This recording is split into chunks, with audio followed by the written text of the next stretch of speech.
Olá, sejam muito bem-vindos. Hoje a gente vai falar sobre o tripé da sabedoria do relacionamento. A primeira coisa que eu preciso fazer com você é te explicar o seguinte: senso crítico é diferente de crítica.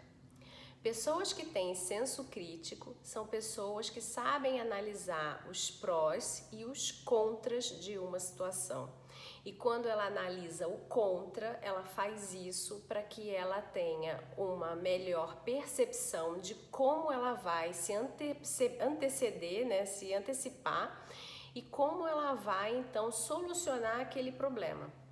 Então, isso é uma coisa e agora a crítica é outra coisa. Crítica vem de pessoas que têm um grau muito grande de julgamentos, tá? Um grau elevado de julgamentos, tanto delas com elas mesmas quanto delas para os outros, tá? Dito isso, vamos para o tripé. O tripé é composto de liberdade, felicidade e prosperidade. Bom demais para ser verdade, né? Mas um casal sábio, ele faz o cultivo dessas três bases dentro do relacionamento deles.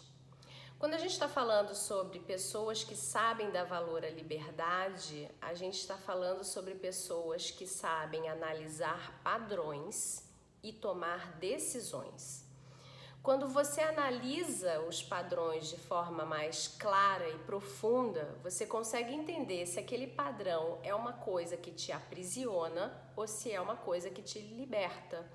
Muitas das vezes, por exemplo, pessoas vêm falando: olha, o problema na minha vida é a família do meu marido. O problema na minha vida é a sogra é a minha sogra, a mãe da minha esposa. Enfim, cada um vem com seus problemas. Existem padrões os quais muitas pessoas entendem que precisam ser obedecidos porque se trata de um pacote familiar. Dependendo da visão de mundo que você tenha, esse padrão pode te aprisionar, porque você vai entender que você tem que carregar esse pacote com você. E dependendo da visão de mundo que você tenha, você pode pensar: não, eu estou liberto, eu não tenho que carregar esse pacote comigo, ou esse pacote virá se ele for fluido, se tivermos afinidades. Uma série de decisões serão tomadas por causa desse seu pensamento de liberdade, de entender se esse padrão é algo, por exemplo, que você deve viver porque te faz bem, ou você precisa adequar ou simplesmente ter uma conversa e dizer: olha, não quero vivê-lo, não faz parte do meu entendimento de mundo, de necessidade de vivência de padrão, tá? Então esse é um ponto, ele é bem complexo e ele é bem profundo, mas é só para você já começar a saber que isso existe, tá? E é possível. A outra parte que engloba a liberdade são as tomadas de decisões. Dentro do processo de tomadas de decisões, precisa haver congruência, bom entendimento, né, dessa tomada de decisões e pessoas envolvidas que sejam responsivas, ou seja, pessoas que conseguem entender qual é a consequência daquela tomada de decisão e se elas suportam carregar a consequência daquela decisão. Então, quando você tem isso claro estabelecido, a gente já tem praticamente a parte racional do relacionamento toda organizada, toda clara e colocada na mesa, né? Como eu sempre digo, é sempre bom conversar esses assuntos sentados e à mesa, porque você tá sempre com a postura, com as mãos para cima da mesa e mostrando exatamente quem você é e o que você está querendo propor, né? Você está se abrindo. Agora a gente vai falar então da felicidade. Eu não vou mais me aprofundar nesse assunto não, senão esse vídeo vai ficar muito longo, porque tem bastante coisa pra gente falar sobre padrões e tomadas de decisão, tá?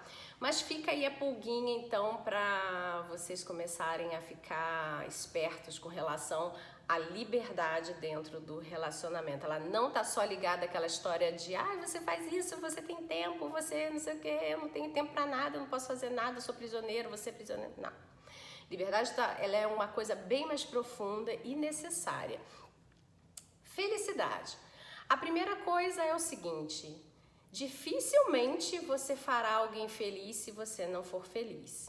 E o que você precisa para ser feliz? Primeiro é entender que felicidade não vem por coisas que você conquista gigantescas.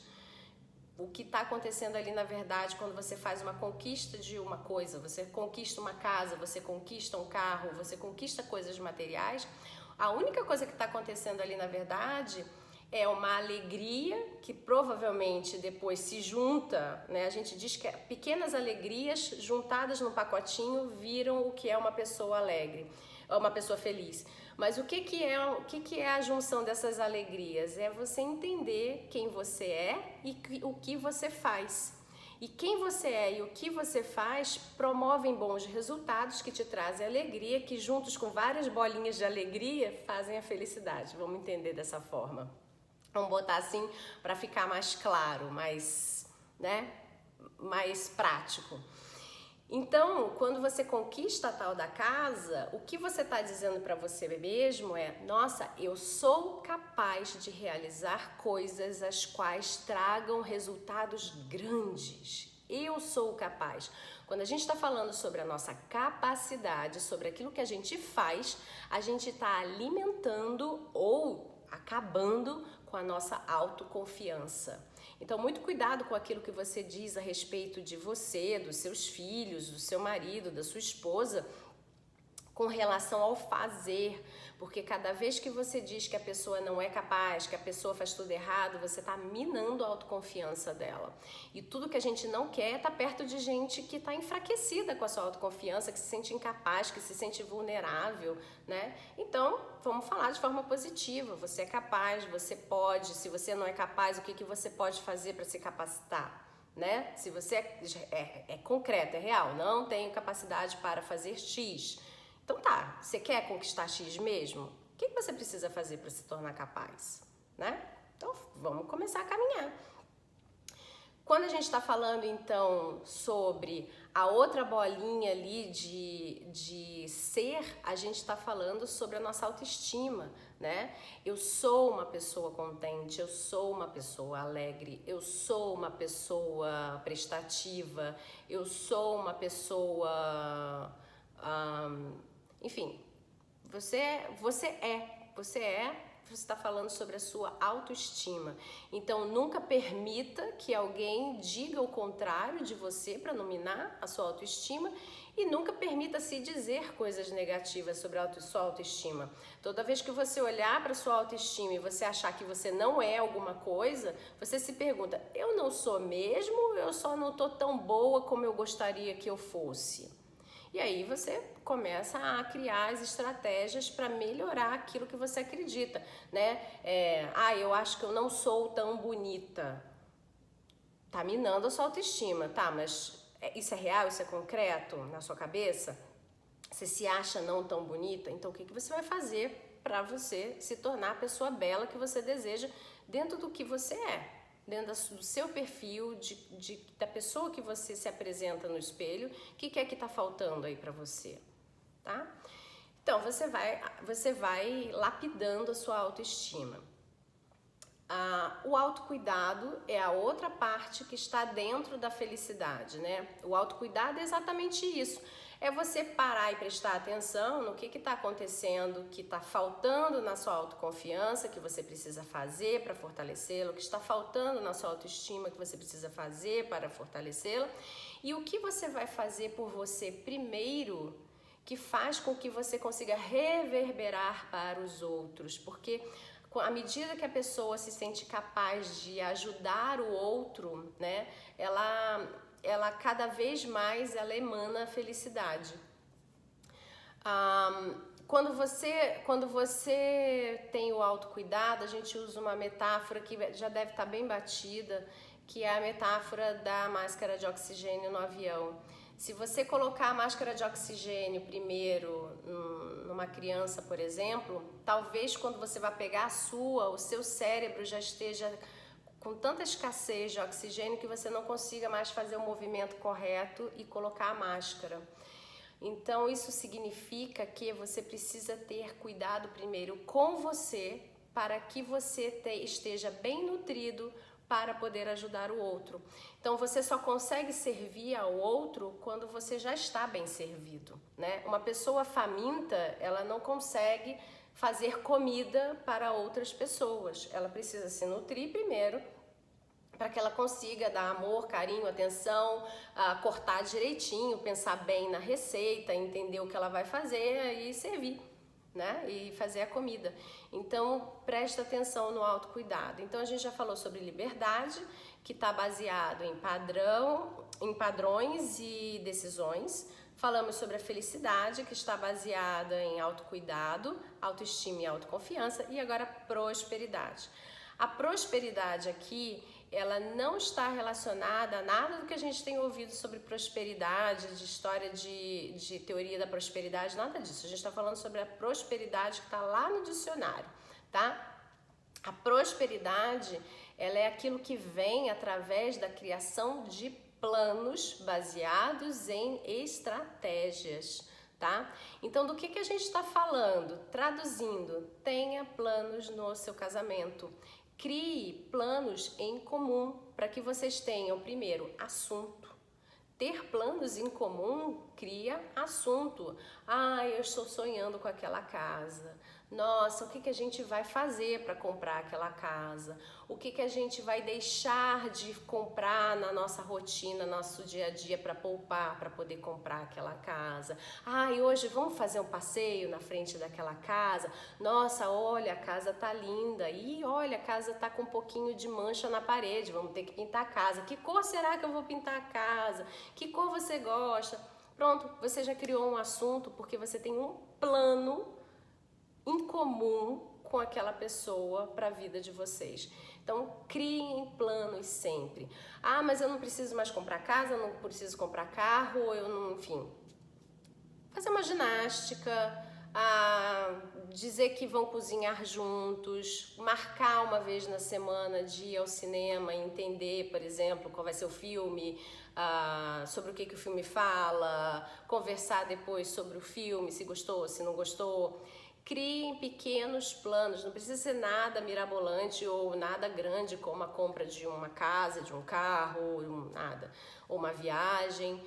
Criem pequenos planos para fazerem juntos, porque isso gera prosperidade, porque a prosperidade ela está ligada à realização de coisas pequenas que geram conquistas para o casal e que o casal cada vez mais se sente autoconfiante e cada vez mais que eles se sentem autoconfiantes, sabendo que eles são capazes de produzir aquele resultado, eles fortalecem a autoestima deles. Cada vez que eles fortalecem a autoestima deles, eles têm mais autocuidado um com o outro, porque eles sabem que se eu não tô bem, pode ser que eu estrague todo aquele nosso plano lá de trás. Não, eu preciso estar com a minha saúde boa, eu vou fazer ginástica, eu vou me alimentar melhor, ou eu não vou criar brigas desnecessárias, eu vou ficar com a minha saúde mental melhorada, porque eu tenho um plano que para acontecer eu preciso estar bem, inteira nessa relação. Olha só como motiva tudo, né? E aí você então aqui, você descobre que você precisa estar bem um para o outro, para vocês colaborarem. E aí você começa a observar que vocês precisam melhorar a qualidade das decisões de vocês, para que aqui embaixo vocês consigam ter bons planos que sejam interessantes para os dois. E aí você volta para o padrão e você fala, nossa, precisamos nos libertar de alguns padrões para que essas decisões sejam tomadas com mais qualidade, para que eu me sinta melhor, para que eu possa entender que eu sou uma pessoa X, para que eu possa fortalecer a minha autoconfiança, para saber que eu sou capaz de fazer, para que eu possa colaborar bem nesse plano.